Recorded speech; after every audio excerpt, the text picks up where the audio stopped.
रमा एकादशी व्रत कथा। धर्मराज युधिष्ठिर ने कहा, हे माधव, अब आप मुझको कार्तिक मास के कृष्ण पक्ष की एकादशी की कथा को विधि पूर्वक सुनाइए। श्री कृष्ण जी ने कहा, हे राजन, कार्तिक मास के कृष्ण पक्ष की एकादशी को रमा एकादशी कहते हैं। इस एकादशी का व्रत करने से समस्त पाप नष्ट हो जाते हैं। इसकी कथा मैं तुम्हारे सामने वर्णन करता हूँ, सो तुम ध्यान देकर श्रवण करो। प्राचीन काल की बात है कि एक राजा जिसका नाम मुचुकुंद था, वह धर्म राज्य करता था। उसके मित्र भी इंद्र, कुबेर, वरुण, विभीषण इत्यादि थे। वह सत्य बोलने वाला विष्णु का गहरा भक्त था। उसके यहाँ एक लड़की उत्पन्न हुई जिसका नाम चंद्रभागा रखा गया। जब वह लड़की शादी योग्य हुई तो राजा ने उसका विवाह राजा चंद्रसेन के पुत्र शोभन के साथ कर दिया। एक दिन शोभन अपने ससुराल में आया। चंद्रभागा ने एकादशी का दिन समीप आया जानकर विचार किया कि मेरा पति अत्यंत दुर्बल है, इसलिए वह व्रत नहीं कर सकेगा। हे भगवान, मैं क्या करूं? मेरे पिता की आज्ञा कठिन है। वे दशमी के दिन राज्य में ढिंढोरा पिटवा देते हैं कि एकादशी के दिन कोई भोजन न करे। जिसे सुनकर शोभन अपनी पत्नी के पास आया और उसने पूछा कि हे प्रिय, तुम मुझे कोई ऐसा उपाय बताओ जिससे मेरा जीवन नष्ट न हो। तब चंद्रभागा ने उत्तर दिया कि हे प्राणनाथ, मेरे पिताजी के राज्य में कोई भी एकादशी के दिन भोजन नहीं करता है। यहाँ तक कि हाथी, घोड़ा, ऊंट, भैंस, गाय, बैल इत्यादि पशु भी तृण ग्रहण नहीं करते हैं। तब फिर आप ही बताइए कि मनुष्य किस प्रकार से अन्न ग्रहण कर सकता है। यदि आप भोजन करना चाहते हैं तो इस नगर को छोड़ करके आज के दिन कहीं अन्य चले जाइए।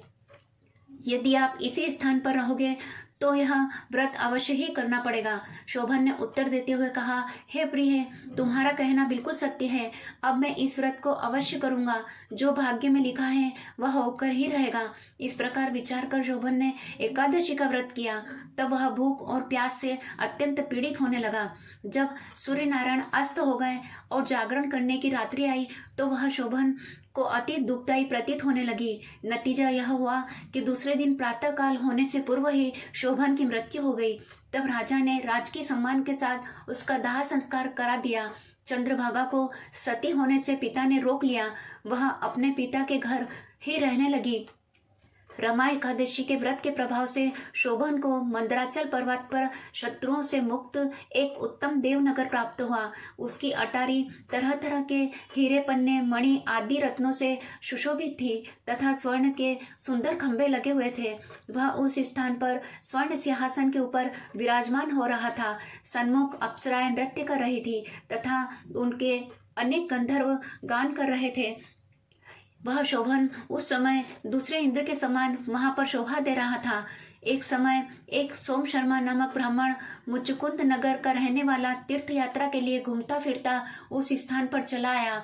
सोम शर्मा ने शोभन को राजा का जमाई जानकर पहचान लिया और वह उसके निकट गया। सोम शर्मा ब्राह्मण को आया देखकर राजा शोभन अपने सिंहासन से उठ खड़ा हुआ और ब्राह्मण का सत्कार कर पास में बिठा अपने श्वशुर तथा अपनी स्त्री चंद्रभागा की कुशलता के समाचार पूछने लगा। सोम शर्मा ब्राह्मण ने कहा, हे राजन, हमारे राजा और आपकी पत्नी चंद्रभागा दोनों ही सकुशल है। अब आप मुझको अपना वृत्तांत सुनाओ, क्योंकि मुझे यह सब देखकर बड़ा आश्चर्य हो रहा है कि ऐसा विचित्र और सुंदर नगर न तो मैंने पहले कभी देखा और न कभी सुना है। सो आपको किस प्रकार से प्राप्त हुआ?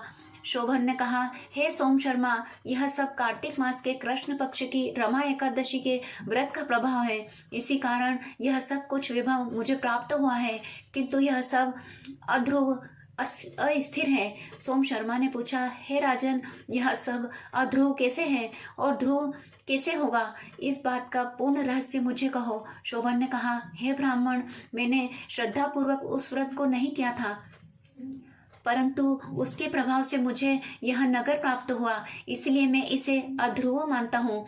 यदि तुम इस वृत्तांत को राजा मुकुंद की पुत्री चंद्रभागा से कहोगे तो वह इसे ध्रुव बना देगी। सोम शर्मा ने मुचुकुंद नगर में आकर यह सारा वृत्तांत चंद्रभागा को सुनाया। यह सब हाल सुनकर राजपुत्री चंद्रभागा ने कहा, हे ब्राह्मण, क्या आप यह सब वृत्तांत आंखों देखा, प्रत्यक्ष कहा, सुना रहे हैं या कोई स्वप्न देखा है? सोम शर्मा ने समझाते हुए कहा, हे राजकन्या चंद्रभागा, यह तो कुछ भी वृत्तांत मैंने तुमसे कहा है वह सब अपनी आंखों से देखा प्रत्यक्ष है। इसमें किंचित मात्र भी झूठ बात नहीं है, परंतु वह नगर अध्रुव है। तो अब कोई ऐसा उपाय कर जिससे वह नगर ध्रुव बन जाए। चंद्रभागा ने कहा, हे महाराज, आप मुझे उस नगर में शीघ्र ले चलिए। मैं अपने पति को देखना चाहती हूँ। मैं अपने व्रत के प्रभाव से उस नगर को ध्रुव बना लूंगी। तब सोम शर्मा चंद्रभागा को अपने साथ लेकर मंदराचल पर्वत के पास वामदेव मुनि के आश्रम पर ले गए। तब वामदेव मुनि ने मंत्रों से चंद्रभागा का अभिषेक किया। तब वह चंद्रभागा मंत्रों तथा व्रत के प्रभाव से दिव्य देह धारण कर अपने पति शोभन के पास चली गई। शोभन ने अपनी पत्नी चंद्रभागा को आया देखकर प्रसन्नता पूर्वक अपने सिंहासन पर वामांग पर बिठाया। तब चंद्रभागा ने शोभन से कहा, हे प्राणनाथ, अब आप मेरे व्रत के पुण्य प्रभाव को सुनिए। जब मैं अपने पिता के घर में 8 वर्ष आयु की थी, तभी से मैं इस एकादशी का व्रत यथाविधि से करती रही हूँ। उन्हीं व्रतों के प्रभाव से आपका यह नगर ध्रुव हो जाएगा और समस्त कर्मों से युक्त होकर प्रलय काल में अंत तक रहेगा। वह चंद्रभागा दिव्य देह धारण करके अपने पति के साथ आनंद से रहने लगी। हे युधिष्ठिर, यह मैंने तुमसे रमा एकादशी का महात्म्य कहा है। जो मनुष्य इस रमा एकादशी के व्रत को धारण करते हैं, उन्हें ब्रह्म हत्या आदि के समस्त पाप नष्ट हो जाते हैं। इति रमा एकादशी व्रत कथा समाप्त। जय श्री कृष्ण।